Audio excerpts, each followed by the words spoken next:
Welcome to the Next Level Journalist. If you are continuing on from part one, then welcome back. If this is your first time with me, thank you for being here. I am so glad and honored that you are here. So thank you for your time and thank you for trusting me with your education.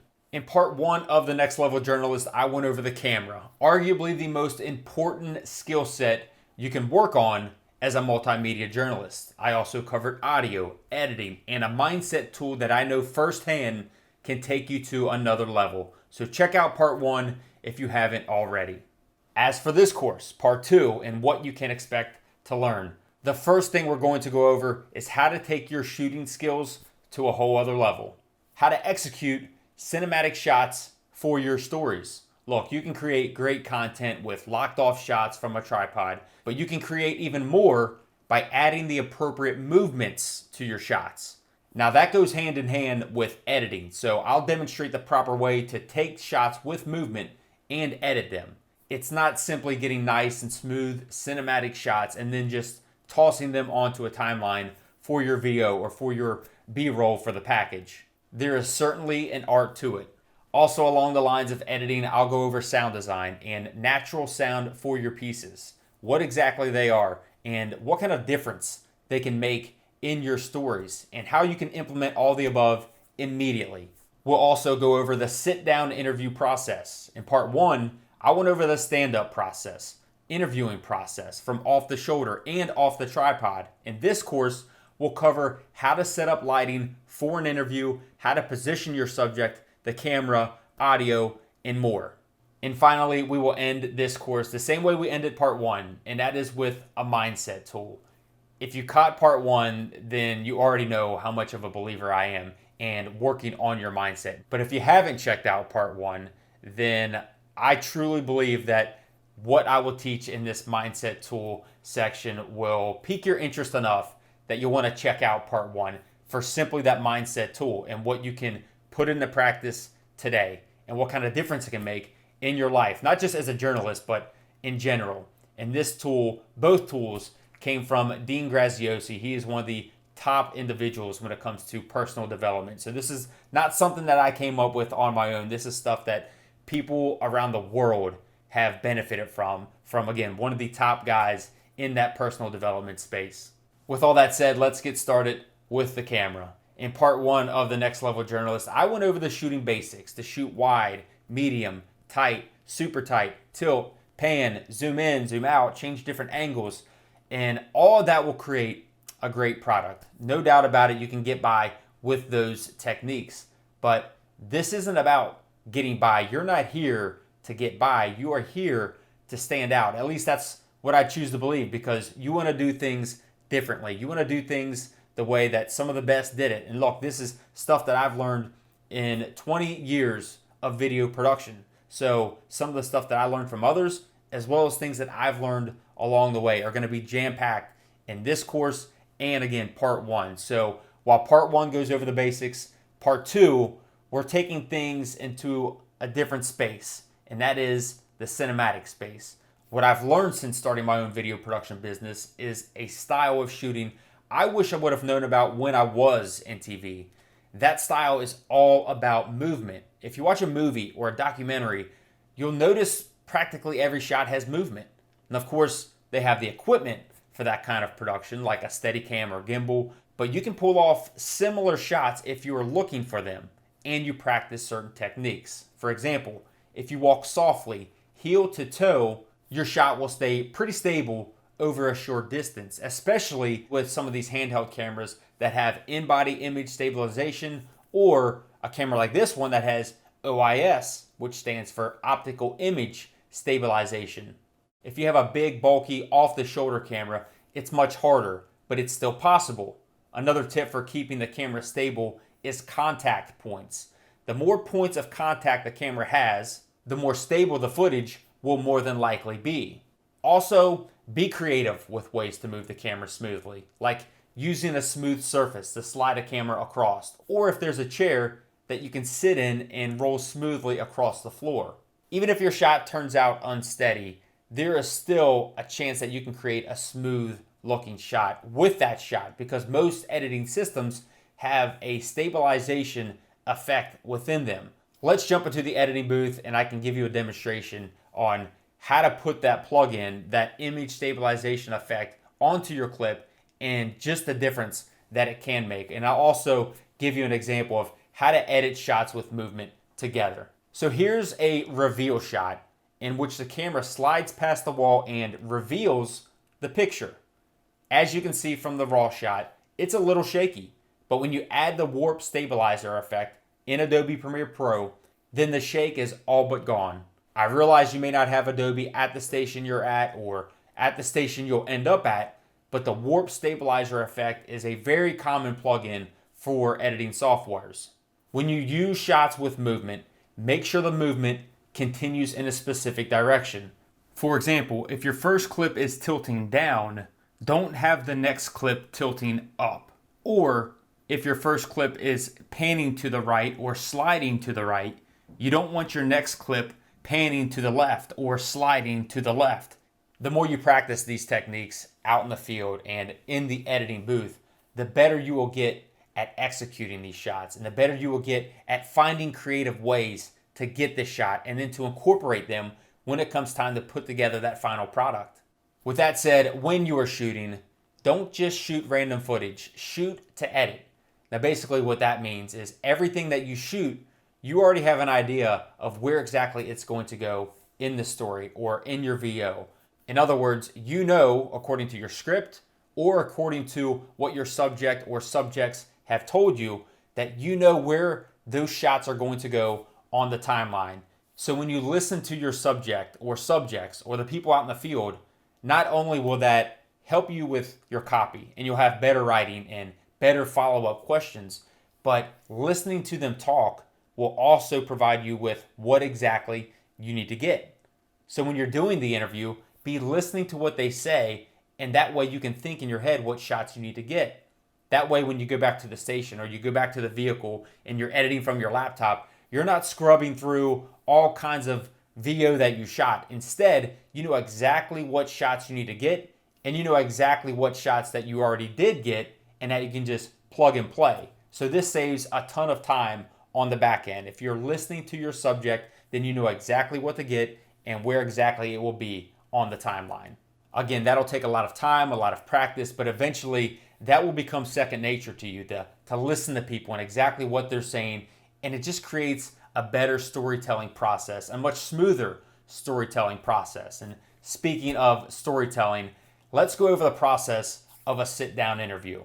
Again, the off-the-shoulder and on-the-tripod setups can be found in part 1. Those are more of the run-and-gun style of interviews. The sit-down interviews are typically more professional looking. Let's go over the technical side first. Now, by that I mean the lighting setup. One of the things I wish I would have learned much earlier in my career is proper lighting techniques and just how to set the scene appropriately. And for the record, the example that I'm going to share here, the techniques and the lighting that I share here, is not exactly what you have to do with every interview. In fact, not every story is a feature story, and not every story allows you the time to set up lights the way I do in this example. But this look, which is created by lighting, will separate you and your work from the rest. Just like the stand-up process, you'll want to determine the proper location and position for the person that you are interviewing. That is if you have control. Sometimes you may interview a public figure or someone quote-unquote important or someone who just predetermines the location and position.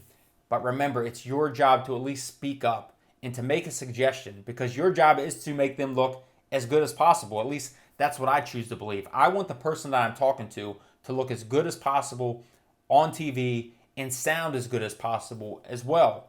If they say a lot or but or they have long pauses in between, I cut those things out and I tell them that ahead of time, saying, look, my job is to make you look and sound as good as possible. That puts them at ease, especially if they're nervous. That makes them feel a whole lot better knowing that you have their best interest in mind. So pay close attention to not only the subject, but also what's around the subject. I mentioned that again in the stand-up process, that you place yourself among things that fit your story. So when you're doing a sit-down interview, place your subject in a position where the things in the background fit. So if that means moving a picture frame or a painting or a chair or a piece of furniture, whatever that means, keep that in mind. Those details will make a huge difference in the end. And again, it'll make that person you're talking to feel that much better that you have their best interest in mind and that your goal is to create the best product possible. And you will when you start thinking about these things. These small details make a big difference in the end. Remember, everything should have a purpose for being in frame.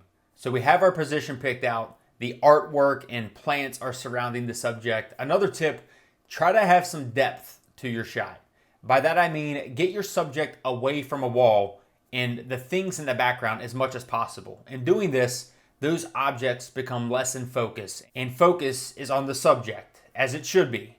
Artistically, it just looks better than a flat image where everything is in focus. Again, these are simple tweaks that can easily go unnoticed and easily separate you from so many others. Now let's position the lights around the subject. This process is completely subjective, but I'm going to show you the 3-point lighting technique that will be a good foundation for you to build off of. First, you have your key light. This light is your main source, and it's typically 45 degrees to your subject. Pay close attention to how high or low your light source is. Most times, about 6 feet high will do, but if your subject has glasses on, you may notice the light's reflection in the lenses, which is what you don't want. So raise the stand to avoid that.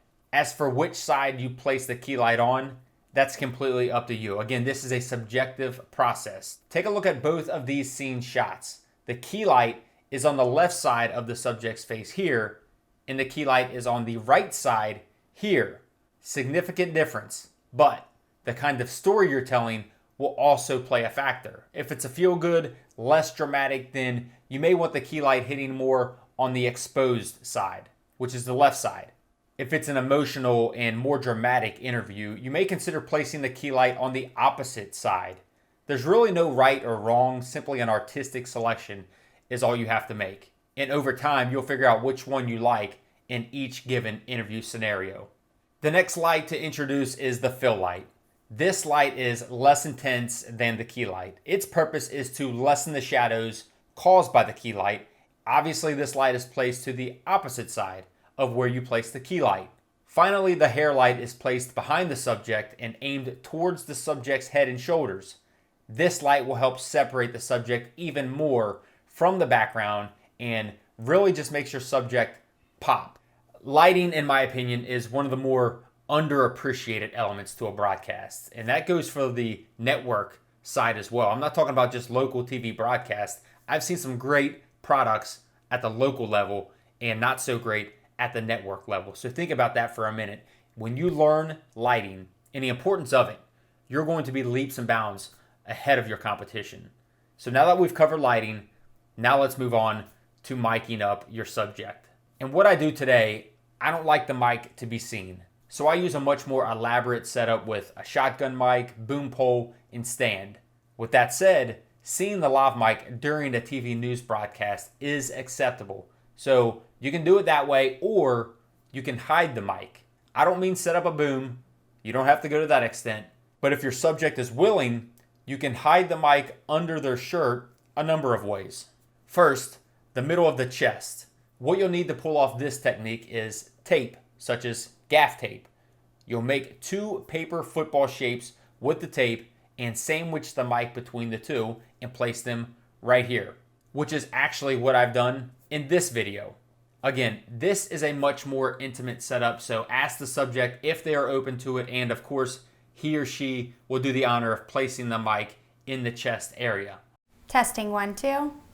Testing 1 2. Testing 1 2. Testing 1 2. Or if you don't feel comfortable with putting the mic in the middle of the chest, you can tape it on the inside of the shirt, right in this area right here. Just make sure that your subject is talking in the direction that you've placed the mic. So if you tape it on this side, then make sure that they are talking in this direction. You wouldn't want to tape the mic over here and your subject, more often than not, is talking to their right. So keep that in mind when it comes to where you place the mic. If you tape it right in the middle of the chest, then obviously it doesn't matter which way they turn their head. It's universally right there in the middle, and it'll pick up much better. Once the subject is mic'd, have them sit down and frame your shot. I like to sit right next to my camera with the subject looking at me so I can interact with him or her and check my shot from time to time, just in case the audio gets interrupted or the recording cuts out. So you're paying attention to a lot of things going on beyond what the subject is saying. Your focus should be on your subject and what they're saying, but don't forget to check your media from time to time if you're on the shoot alone. Another tip for the setup phase is to shoot wide if possible. That is if your camera has 4K capabilities. Since TV broadcast is set at 1080p, in the post-production process with a 4K clip, you can get tighter on your subject than you could at regular 1080. So think about that. You now have a multi-cam production thanks to the ability to shoot in 4K.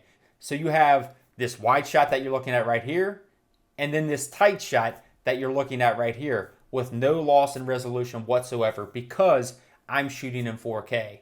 So a few thoughts come to mind for utilizing the 4K capabilities. One being that you can provide that multicam look. Another being that you can cover up and edit. So if somebody messes up, if your subject messes up while they're talking, you can try to take that wider shot and then cut to a tighter shot of when they talk a little cleaner, and then you can group those edits together. We'll talk about that and I'll show you that a little bit later. Another reason to do this kind of jump cut is to bring attention to what's being said. In a sense, it adds importance and it stresses that what is being said is even more important. See what I did there? I'll jump into Premiere Pro real quick just to show you how to pull this multicam look off. So here's the main clip. All you have to do to create a second camera look is make a cut on your clip, preferably where there's a natural pause by the speaker, so you don't want the edit to come right in the middle of a sentence. It just won't look right. Once you have the cut, you select the clip that you want to be scaled to the desired size and also adjust its position. Another reason you may do this kind of cut is to cover and edit. So the subject says something that you like for 5 seconds, but you don't need the next part, but there's a part later that fits perfectly with what is said. So the first part would be the wide angle, and the second part would be a tighter look. Social media, that kind of thing to help the station. Whatever you can do to add value to your newsroom.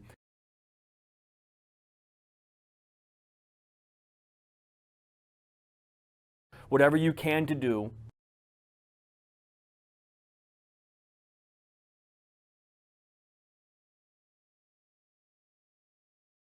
Social media, that kind of thing to help the station. Whatever you can do to add value to your newsroom, you have to do it by being adaptable.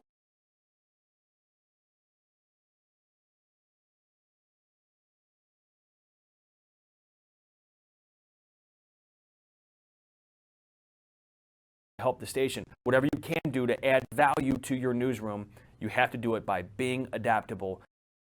Help the station. Whatever you can do to add value to your newsroom, you have to do it by being adaptable.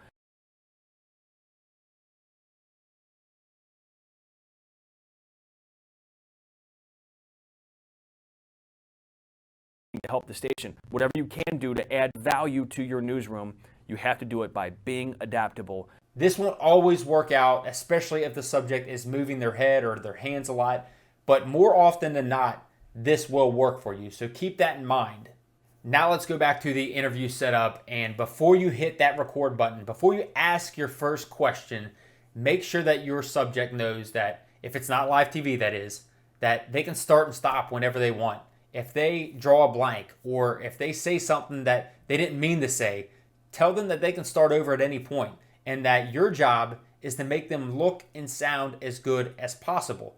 So when you instill that in them, that will make them feel much more comfortable and they'll be able to trust you and they'll be able to open up to you that much more. So those are two skills that as you develop them, they will get you more interviews. They will get you better sound bites because your subject will trust you. They will feel comfortable with you. And those skills are transferable across the board, whether you stay in journalism or pursue something else. So making someone feel comfortable and developing that trust will do so much for you as an interviewer, as a journalist, as a human being in general. So make sure you tell them that your job, again, is to make them look as good as possible, make them sound as good as possible, and that you're going to get rid of that space where they're thinking, or you're going to cut out the ums wherever you can so they sound as good as possible. They sound much better on TV. They will trust you for it. They will open up to you much more, and you will develop that rapport with the person that you're talking to, and all of a sudden you're having a conversation as opposed to that Q&A interaction. And one more tip before we hear from some great storytellers, and that is to ask the subject, ask the person that you're interviewing, that if there's anything else that you missed, anything else that they want to talk about before you finish that Q&A. This right here has saved me multiple times in an interview because I went with my questions, I had follow-up questions, but at the very end, I would always ask, is there anything else that I missed that you want to talk about that you'd like to share? This gives them the opportunity to open up even more. And then you'll have even more follow-up questions. And who knows, that's where you could find your main story. So don't forget to ask them if there's anything else that they want to share with you before you pack up and go. First, storytelling is any anchor. I always heard a lot of people that got into TV that, well, I just want to anchor. I just want to anchor. That's not going to get you anywhere. It's not going to get you anywhere in your career. You have to be a good reporter to be a good anchor. So learning how to tell a story in a compelling way is huge, and in a concise way. So being a good storyteller, finding the story, whether it's assigned to you or you found it, and then finding people impacted by that story and putting it together and really connecting with the human experience. But the people you're interviewing aren't going to necessarily think through everything. So you got to be ready to ask the right questions. So then once you get the interview done, then you go back and you got to cut through and find the compelling short sound bites. Typically, you want the shorter the better.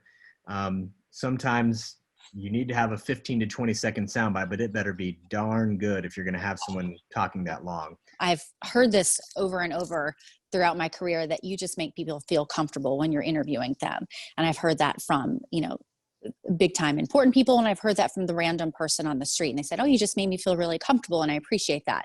And that is really important in our job, because we're often asking people who are either strangers to the camera, they're nervous, they're skeptical of the news, or just people who don't want to talk to you or tell their story. And if you can make them feel comfortable, you get the best story out. And then you can be that storyteller that you're born to do. I think initially, and this is like one of the biggest things, is you get your assignment right. You kind of know what the story is. Maybe it was printed out on a piece of paper. Maybe it was a phone call. You got an idea of kind of what the story is going to be. But once you get out there, things can change. You never know exactly what the real story is going to be. I think the most important thing that I try to do right off the bat, and it's a major thing, is finding the focus of the story. Like, you need to find, like, what is this story about? Because a lot of times what happens is, if you don't find the focus of that story, you waste so much time and put yourself in a pinch on getting the story done, because you don't have a focus for the story. So you go out and you interview 20 different people. You shoot hours of B-roll just because you don't know what the focus of the story is. Now, if you go out and you know what the focus of the story is, who the character is, who the story is going to revolve around, then your day's simple. Like, and then from that point is like, once I know what the focus of the story is, okay, now I need to make sure I need to find my character. Now I need to find the elements that are going to really push this story along. I need to find the sound that I need to get, all the different elements. So it's like, now I'm past the point of, I don't know where I'm going. It's like, I know what the story is. Here are the things I need to get them in a timely manner, and get out there. But the main thing is, it's like, you've got to make sure capturing moments, getting characters, good, crisp sound, action, reaction, all those type of things are what's you need to look for to really make your story pop. When you're out on the shoot, before you leave and you go back to the editing process, one thing that I think is very important that you do is you need to, two of the most important things of a story is the beginning of the story and the ending of the story. How are you going to get into it? How are you going to end it? The middle part is great, but that's kind of the chunk of just like, here's the information, here's the material stuff. So when you're out shooting, you need to always make sure that you have an opening shot, you have a closing shot. Don't leave the shoot and get back to the edit bay and be like, man, I don't know how I'm going to start this. I don't know how I'm going to end this, because it's going to drive you crazy. So make sure that you get that before you ever leave, and make sure that you really feel comfortable that you got everything. But and then once you get back to the editing process, I mean, for me, it's I'm kind of sitting down, I'm taking all my sound bites, I'm starting before I even start editing, I'm logging all my stuff. And a lot of times on most editing platforms, you're able to, like, you know, if you pick a good audio chunk, you can kind of go in and like rename that clip. So a lot of times I'll go through, I'll log all my sound, and like if I found something great, I'll usually, like if it's a good bite, I'll just kind of type out the first few words to let me know what it's about, so I remember when I go back. But if it's something I got to use, I'll write like awesome, got to use, great bite, something at the beginning of it. So like when I go back to edit and I'm scrolling through, because there's so much stuff you kind of forget, then you know that's something you need to go back and revisit. You know, and as you're logging that stuff, it starts making you think too, like how you're going to put your story together. And then once I start laying the story out, it's just finding the best way to just kind of push it from the beginning, the middle, and to the end. And for me, it's all about moments. I love reveals. If you have any story where like you can have a reveal in it, you know, it's where like you start out for 30 seconds and people are kind of like, where's this story going? And then you hit them with this reveal that like, oh my gosh, I didn't see that happening. Like that, those are great. So I'm always looking for stuff like that. But for me too, it's like when you're going through stuff, it's, you know, there's people will say like, oh, you got to use this in the story. But for me, it's like, if I'm watching a clip and it personally makes me react, like if I'm scrolling through a thing and like I watch a moment happening and like it makes me like smile or whatever, like have some kind of reaction, like I know that has to be in my story. So like when you're putting a story together, like if it makes you react when you're watching it, like that's probably something you definitely need to have in your piece, because it's going to resonate with the viewers at home.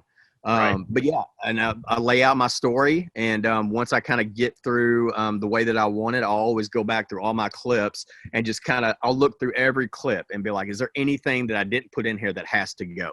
And, you know, sometimes you'll go through and be like, oh man, there's a great moment that I forgot about. And if that's the case, then I go back and I put it in.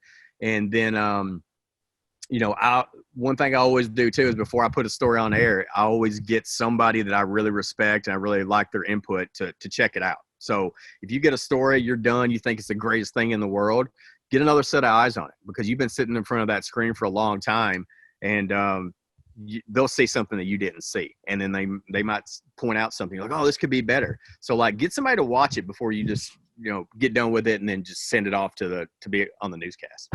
Special thanks to the guys and girls who contributed their tips to this video, and of course on my YouTube page. Definitely check that out. Plenty more from producers, photojournalists, reporters, sports and news, anchors, news directors, anyone who's anyone in this business, to provide even more tips, more advice on a weekly basis too, and their journeys. Listening to someone else's story and how they did what they did, or how they're doing what they're doing, is incredibly invaluable. So again, don't forget to check out my YouTube page for weekly interviews with other TV journalists. Let's move back into the editing phase and audio, specifically sound design and natural sound, also known as nat sound in the business. What they are, what difference they can make to your story, and how you can implement these things immediately and stand out from the rest of the crowd. Here's a quick example of natural sound in a story.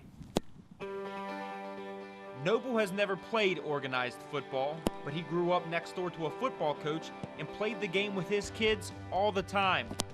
Natural sound, or nat sound, as it's commonly referred to as, are the sounds you hear in a given setting. The ambient sound gives the viewer a sense that they are in the story, and nat pops throughout the story can help the story flow, and again, make the viewer feel as if they are part of it. 3 seconds left on the clock, and there's a 45-yard field goal that no one on the team or in the stands rooting for that team is worried and saying that it's fine, Nathan will hit it. You may have noticed the subtle music playing underneath as well.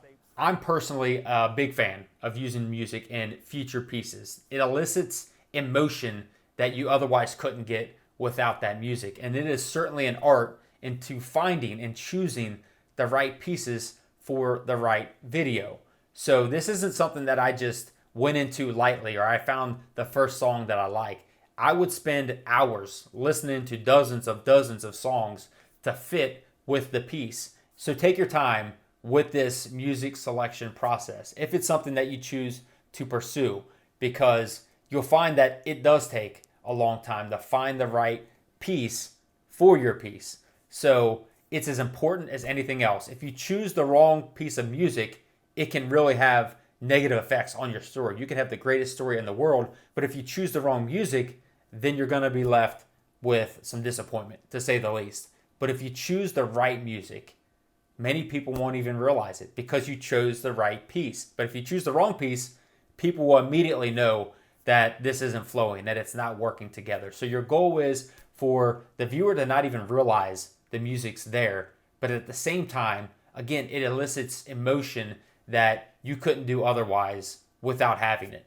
As for where I got the music, it certainly isn't free most times. It can be if you find it on YouTube. All you have to do is, credit the source. But when it comes to an actual TV broadcast, your station more than likely has a subscription base for a royalty-free audio library. So it's there. Just ask your news director or someone in the creative department. They more than likely know where it's at and have access to that. And they'll, of course, share it with you for your pieces. So if you're doing this pre-job and you don't have a job yet, then again, go to YouTube or some of these audio libraries that you can find online. All you have to do is type in royalty-free audio library or royalty-free music, and you will find all kinds of sites and music that is inexpensive. It might cost you anywhere from $5 to $20 for a piece. But again, if $20 is all it's going to cost to make your piece that much better and get you your first opportunity, then I would say that's a pretty good investment. So again, if music is your thing like it was mine, spend time learning this because again, it will help separate you from so many others who either do it and do it wrong or who do it and you're able to level up and catch up with them. And of course, if people don't use music, I'm not saying that it's not right or it's not wrong. I'm just saying it's one way to separate yourself if you do it the right way. Along the lines of royalty-free music, there's also royalty-free sound effects. And I use sound effects in practically everything that I do and not sound effects that I own. So I'd go out and purchase the rights to sound effects. And again, this could and should be included with your station's subscription to that royalty-free audio library. If it isn't, like I said, this only costs a few dollars, very inexpensive. So even if this is pre-job, pre your first job, then you can get sound effects for very inexpensive and it will take your pieces to a whole other level. And I'm going to show you an example of just that right now. First, I want you to listen to this 20-second promo more than anything. Again, listen to it. Don't get too caught up in just watching it.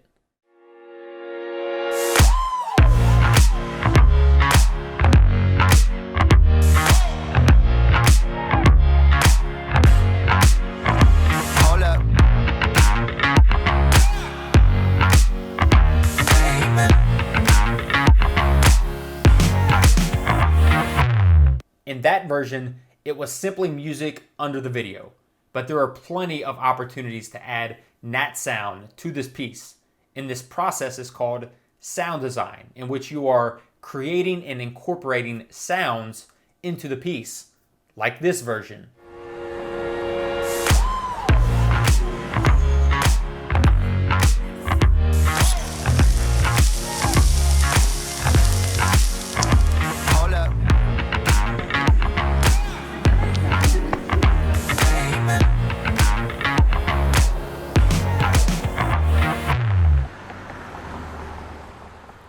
Now I want to show you what this piece looked like on the timeline I was editing on. So you can see for yourself the different audio tracks and sound effects that I used and how I incorporated them. So I'll explain each sound effect as I play through this video. And the first audio clips that you will hear is the music as well as the ambient sound from the traffic.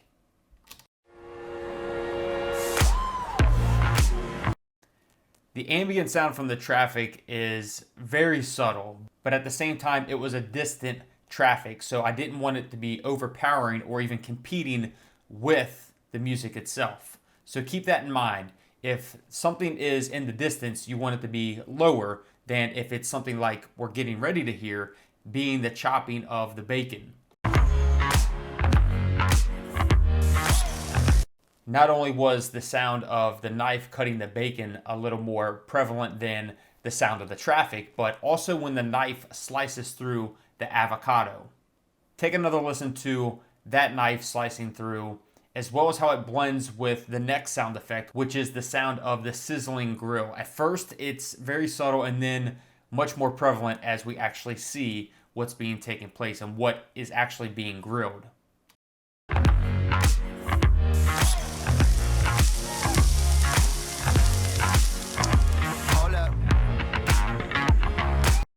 In this part, another subtle sound effect because it's taking place in a restaurant. And this restaurant was actually closed at the time, so I found a sound effect that had ambient sound of a restaurant. So again, it's a very subtle background noise, but it gives the sense that you are actually in the restaurant.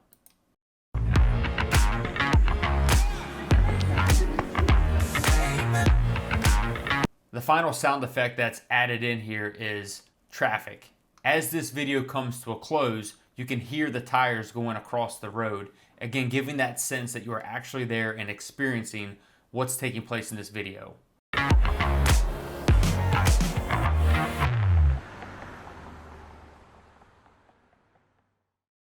Now I'm going to take a closer look at the audio level so you can see just how each clip has a constant gain to it, which is basically an audio transition. So every single clip has that transition. That way the audio effect fades in and it fades out. That way it doesn't abruptly come into the scene.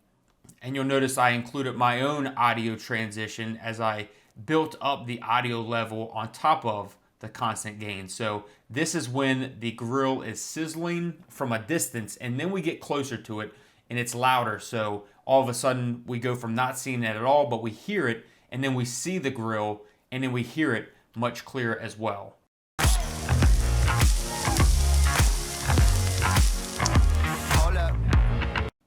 And again, that audio fades out as we no longer see the grill.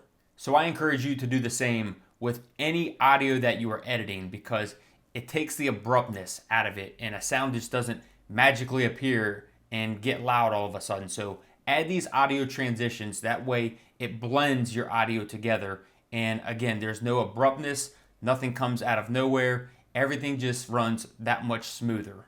Now let's watch both versions of this video back to back so you can really get a sense of how different they really are.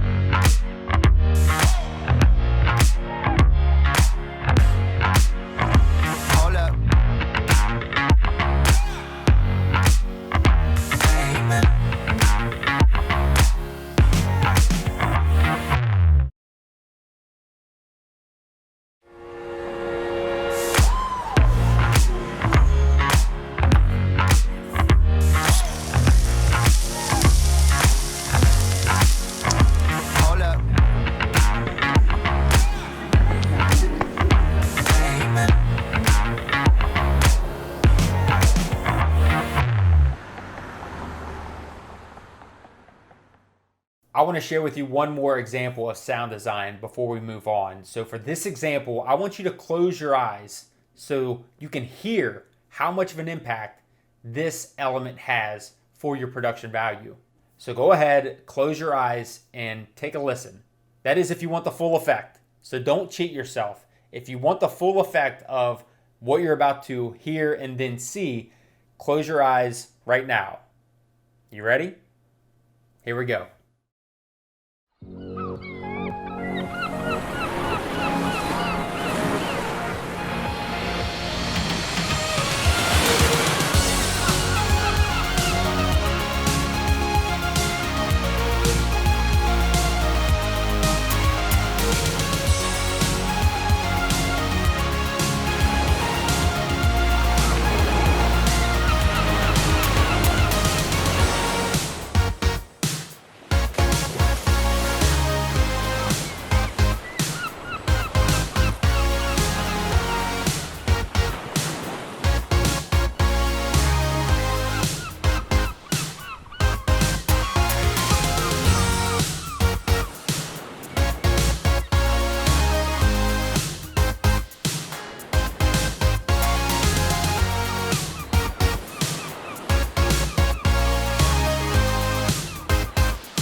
Think about what you just heard. My guess is you could tell where the video took place without even seeing a thing. You could hear the natural sound of the ocean, seagulls, water splashing, things that would paint a picture in your mind without even seeing the video. That's the effect that sound design can have. So now let's re-rack the clip, and hopefully you're seeing it for the first time, what this video looked like along with what it sounds like.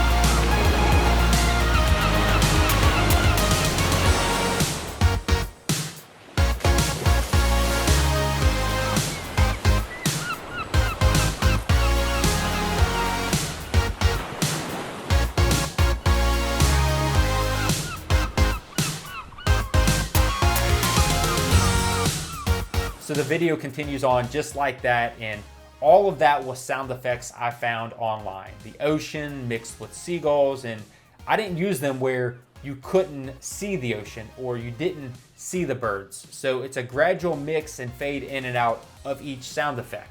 When mixing these effects, you'll typically keep the levels between -24 and -12 decibels, while your main audio source peaks around -6 decibels and stays consistent at -12. Your main source is typically voice tracks, or in the most recent example, it was music. Being aware of the things that I discussed in this course will immediately set you apart from so many other people. And I know that because I didn't do a lot of the stuff that I taught about in this course when I was a TV journalist. I was a really good photographer. I like to think I was good on air, but I didn't know most of the stuff that I talked about in this course. And that's only because I have a whole new skill set with my video production business. I've learned cinematic camera techniques, different audio techniques, sound design, lighting. Those things, when incorporated with the stuff that I learned in TV journalism when I was in school, would have taken my work to a whole other level. And you can do that right now by implementing just some of these things. Implement the stuff that works for you right now, and then gradually build on that foundation. Master the basics, but eventually build up to the more complicated skill set, and you're going to set yourself apart so much, so quickly, just by incorporating these things. I promise you, they worked for me. I know they'll work for you. Let's wrap things up with a mindset tool. This exercise is something that you can do over and over in any phase, in any stage of your life, and as you pursue the best version of yourself. And the key to finding and discovering the best version of you is focusing and competing on the one in the mirror and no one else. Don't attempt to keep up with the Joneses, because the reality is no one really knows what someone else is going through. You may see someone post on social media that they got a brand new vehicle, and you have no idea though what type of debt that they got themselves in order to get that vehicle. Or maybe they're not in debt. Maybe they have a ton of money, but you have no idea what they had to sacrifice in order to make that amount of money. So my point is, don't get caught up in scrolling through the social media timelines and seeing everyone's posts and their highlight reels, because that's what it is. It's a highlight reel. Instead, focus on the person you were yesterday or the week before and make sure you do better than that person. And that's where you'll see significant growth. And remember, each one of us has a subjective definition when it comes to success. My definition of success is different from your version of success, and your neighbor's version, and my neighbor's version. We all interpret success significantly different. I can tell you from experience, when I first pursued a job in the television industry, my version of success was breaking through, getting a job, being on TV. Today, my definition of success is providing for my family financially and physically, being there for my family. So time and how I measure that is as important as anything. With all that said, this mindset tool is simply called I Know I'm Successful When. This clarifies exactly when you are being successful. Plain and simple. This tool, when applied, can narrow your focus for faster growth. In other words, when you sit down and do this tool, the list of things that you should be doing in order to be successful will become that much more clear. And clarity is king. When you are clear on things, then you know exactly what it is you need to do. When you're unclear, then you're left with trying to figure out what works. This mindset tool will help you discover the things that you do when you are successful. And that way you can do more of those things and less of those things that don't make you successful. So I want you to spend as much as time as you need writing down 5 to 10 things that when you do them, you know you're being successful. And just to give you a little inspiration and motivation and maybe get those creative juices flowing, I'm going to share with you 10 things that I do that when I do them, I know I'm being successful. Number 1, I know I'm successful when I'm donating my time, abilities, and finances. When I'm doing one or all of those things, I feel good. I feel like I'm making an impact. Remember, success is what you determine it to be. Don't let this world tell you you need to be a millionaire, famous, or so on. Success is more about fulfillment than anything. So I feel fulfilled when I'm serving others. Next on my list is networking. To be clear, these are in no particular order. I wrote them down just as they came to mind. When I'm connecting with others, I feel successful because there's another opportunity to serve, to learn, to grow. Third is delegating work. When I'm giving others work to do, that means I have time to do even more, especially more of the stuff I want to do and what I'm passionate about, like this course. Fourth is getting to the gym. Working out has been a big part of my life since I was in high school. I always feel good, energized, and stronger when I hit the gym. Number 5 on my list of things I do when I know I'm being successful is being creative, specifically when I'm working. When I have time to think, to draw up storyboards, shot lists, watch other videos for inspiration, I'm being creative, and that's a good feeling for me. 6 is listening to podcasts. I cannot suggest this enough. Instead of listening to music when you're in the car, find a podcast to listen to. Personal development is one of my favorite type of podcasts. Tony Robbins, Dean Graziosi, Russell Brunson, and that list goes on and on. There are hundreds, if not thousands, of podcasts that you can listen to in the personal development space alone. That would be my first suggestion to you. 7 is reading. I read every single morning before I go to the gym and on days I don't go to the gym. When I'm feeding my mind, I know I'm being successful because I'm learning and I'm growing. Number 8 is keeping a schedule. When I can physically write lines through things, I know I'm successful. Things are getting done. But don't confuse getting things done with being productive. So that's what this list should reveal to you. What it is that's beneficial so you can do more of that and less of the things that are not beneficial. 9 on my list is when others ask me for help. When others ask me for help, that means I'm doing something right. That makes me feel good that someone respects me enough to ask for my thoughts, my advice, and so on. Finally, I know I'm successful when I'm collaborating with others. When I work with others, I'm getting an opportunity to see through a different lens, get another's perspective, and that's where ideas are found a lot of the time for me. And so I always feel great when I'm working with others.